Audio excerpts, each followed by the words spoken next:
Bonjour Jean-Gabriel Ganaskia. Bonjour.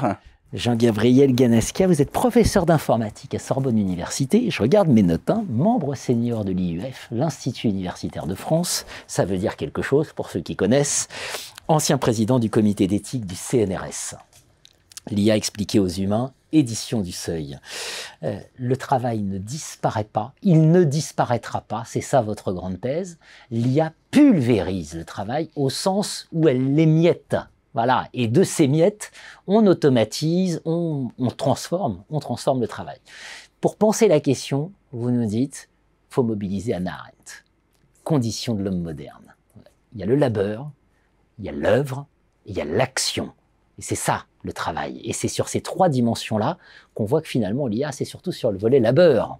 Tout à fait. Alors, bien sûr, ce que dit Hannah Arendt dans son ouvrage « La condition de l'homme moderne », c'est « Human Condition » en anglais, mais traduit peut-être pour éviter la confusion avec le roman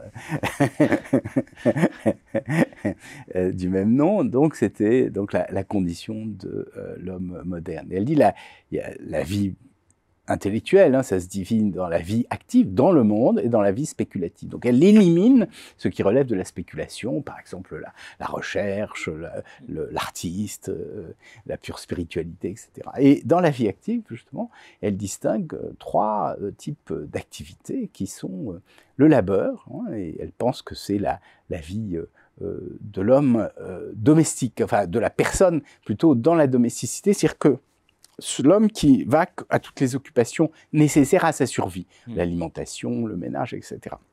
Il y a une deuxième type d'activité qui est l'œuvre, au sens plein du terme. Voilà, au sens plein du terme, c'est la réalisation de l'homme dans le monde des objets. Et puis, la troisième chose, c'est l'action politique. Alors, est-ce que l'œuvre disparaît? Est-ce que la réalisation de l'homme dans le monde des objets disparaît? Non, parce qu'on voit très bien qu'il y a de nouvelles formes d'activité, de nouvelles compétences, des savoirs peut-être plus abstraits que ce qui était présent à l'époque de la Grèce antique ou de Rome, qui servent de référence à Hannah Arendt.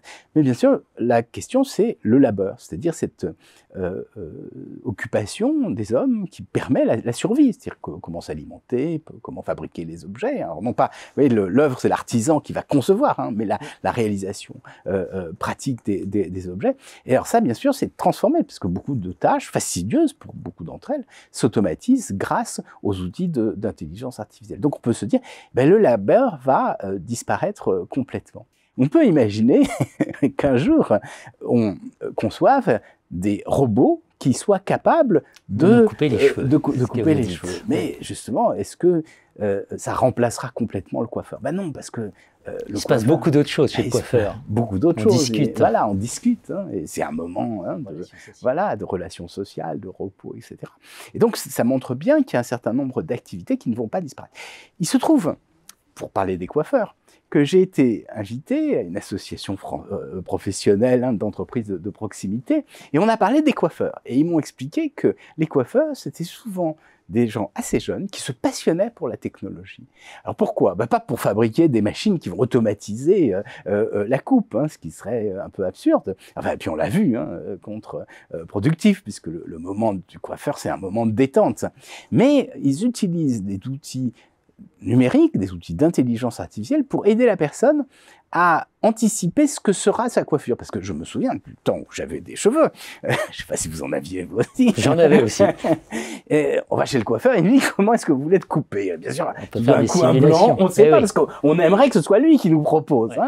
Et en même temps, quelquefois, on dit, il nous a coupé, mais c'est pas tout à fait ce que je voulais. Et donc là, l'idée, c'est qu'il nous propose quelque chose, puis on visualise et on voit ce que ça donne avec notre propre texture de cheveux. Donc vous voyez, des possibilités nouvelles qui sont offertes par les technologies de l'information. Alors pour terminer avec ça, je voudrais dire que vous avez dit beaucoup de choses sur moi. Vous avez dit que j'avais été président du comité d'éthique du CNRS, ce qui est vrai, mais ce que vous n'avez pas dit, c'est que je suis président du comité d'éthique de France Travail. Et donc cette question du travail m'intéresse d'autant plus qu'on essaye de réfléchir à la façon dont l'IA à la fois transforme le travail et puis surtout transforme l'activité des salariés de Pôle emploi et aide des personnes à retrouver un travail. Merci à vous.